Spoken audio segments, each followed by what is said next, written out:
परेशानी की सबसे बड़ी मूल वजह क्या है कि आपके घर में पंखा है, बगल के घर में एसी लगी हुई है, तो आप उस पंखे से एडजस्टमेंट कर रहे हो, आपको समस्या नहीं है, आप संतुष्ट हो पंखे से। लेकिन आपके साथ जो जुड़े हुए आपके परिजन है, आपकी बेटी, आपकी पत्नी, आपकी माँ, आपके बाप, आपके रिश्तेदार, उनको समस्या खड़ी हो रही है उस पंखा से। क्यों? क्योंकि आपके बगल में एसी लगी हुई है, आपके घर के पड़ोस में एसी लगी हुई है, या आपके घर में ही तुलसी भैया के पास एसी लगी हुई है। तो समस्या आपको नहीं, आपसे जुड़े हुए लोगों को है। और जब वो जुड़े हुए लोग आपसे नीड करेंगे कि मुझे एसी चाहिए, तब ऐसी स्थिति में आप एसी की खोज में निकलोगे या एसी को प्राप्त करने के लिए जो परिश्रम करोगे। और परिश्रम और एसी प्राप्त करने के दौरान अगर वो परिश्रम आपका सार्थक नहीं हुआ या आप एसी नहीं ले पाए, तब भी परेशान हो, और एसी प्राप्त कर रहे हो तब भी परेशान हो, और एसी प्राप्त कर लोगे तब भी परेशान होगे। क्यों? क्योंकि अगर आपने एसी प्राप्त कर भी ली तो एसी की जगह मार्शल या गाड़ी का रूप ले लेगी, क्योंकि पड़ोस में आपकी गाड़ी है, आपके पास गाड़ी नहीं है।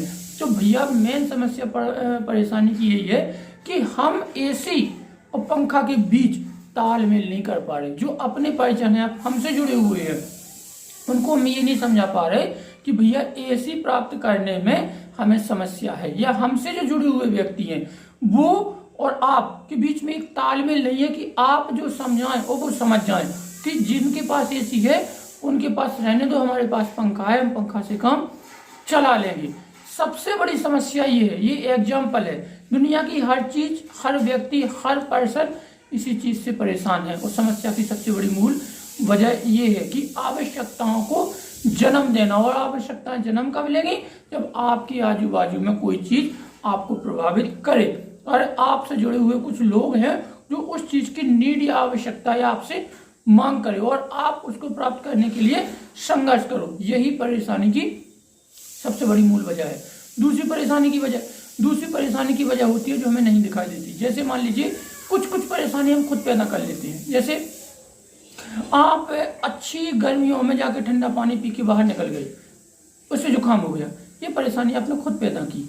ये शारीरिक प्रॉब्लम से भी व्यक्ति परेशान नित्य आवश्यक रहता है। तो हमें शरीर का अपना खुद का बैलेंसिंग, तालमेल बना के रखना। तीसरी परेशानी की सबसे बड़ी मूल वजह होती है जो हमें दिखाई नहीं देती। वो परेशानी क्या हो सकती है?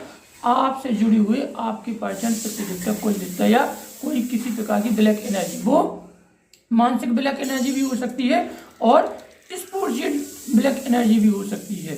वो मानसिक ब्लैक एनर्जी से मतलब तात्पर्य है कि जो आपके अंदर घर बना चुका है कि मुझे ये कार्य करना है, वो कार्य जिसके लिए घर बनाया है वो चीज गलत है। जैसे आपके अंदर एक घर बना चुका है कोई भी चीज, मानसिक ब्लैक मैजिक, वो क्या है कि आपने दारू पीने की लत लगा ली, तो वो घर बना चुका है, ये गंदा है, तो ये माइंड उस पर वर्क करेगा, उसे दारू चाहिए, जिसकी वजह से आपके घर, आपके परिवार, आपके परिवेश में रहने वाले व्यक्ति आपसे प्रभावित होकर हमेशा आप खुद परेशान रहोगे और आपसे जुड़े हुए व्यक्ति भी हमेशा परेशान रहेंगे।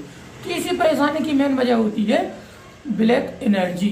वो क्या होती है जो आप नहीं समझ पाते। जैसे आपके घर में सब कुछ होते हुए भी चिड़चिड़ापन, लड़ाई झगड़े, व्यापार उन्नति में अवरोध, आपसे तालमेल में वो होता है ना, पड़ोसियों से अनबन होना, रिश्तेदारी से भी अनबन होना, सब कुछ रहते हुए भी ये होती है ब्लैक एनर्जी। ब्लैक एनर्जी भैया कोई थ्रू भी कर सकता है, आप खुद पैदा कर सकते हो, आप या जिस माहौल में रह रहे हो वहाँ पे कोई ना कोई ब्लैक एनर्जी हो सकती है, जिसकी वजह से आप परेशान रहोगे। और सबसे बड़ी परेशानी की चौथी वजह क्या है? आपसे जुड़ी हुई जो प्रारंभिक शक्ति है, जिसे हम अब से जुड़े हुए देवता कहते हैं। जैसे साल में एक बार किसी की जो पूजा करते हैं उसे हम कुल देवता कहते हैं। आपके परिवेश में आपके जो पितृ देवता है वो, या आपके इष्ट देवता, इन तीनों देवताओं को आप संभाल के नहीं रख पा रहे हो, या इनकी किसी प्रकार से पूजा रचा जो होती है, या इन पे आस्था या बिलीव नहीं कर रहे हो। और इसके अलावा आप अदर इष्ट, बाहर की कोई शक्ति, उसको अपने घर में ला रहे हो, या उनकी पूजा कर रहे हो, उनकी अर्चना कर रहे हो, कुछ भी कर रहे हो, तो वो क्या करेंगे कि आपके घर में रहने वाली चीजें, बाहर की चीजों को तो आने नहीं देंगे, लेकिन आपको परेशान करके रखेंगे, जो आप समझ नहीं पाओगे और जो आपको दिखाई नहीं देगी, लेकिन आप परेशान रहोगे। इस चीज का समाधान सिर्फ एक ही चीज है, आप उनको पहचानो, उनकी पूजा करो या साधना करो, या साधना करके ही उनको संतुष्ट किया जा सकता है, या हवन पद्धति के द्वारा भी उनको संतुष्ट किया जा सकता है। आई होप आपने समझा कि परेशानी की मूल वजह होती है एक आवश्यकता जननी, दूसरी खुद की ब्लैक एनर्जी, मानसिक ब्लैक एनर्जी, तीसरा जो आपको दिखाई नहीं देती वो भी ब्लैक एनर्जी ही होती है। इसके अलावा व्यक्ति कभी भी जिंदगी में कोई परेशान होता ही नहीं। वीडियो कैसा लगा, अच्छा लगा, बुरा लगा, जैसा भी लगा तो प्लीज कमेंट करें।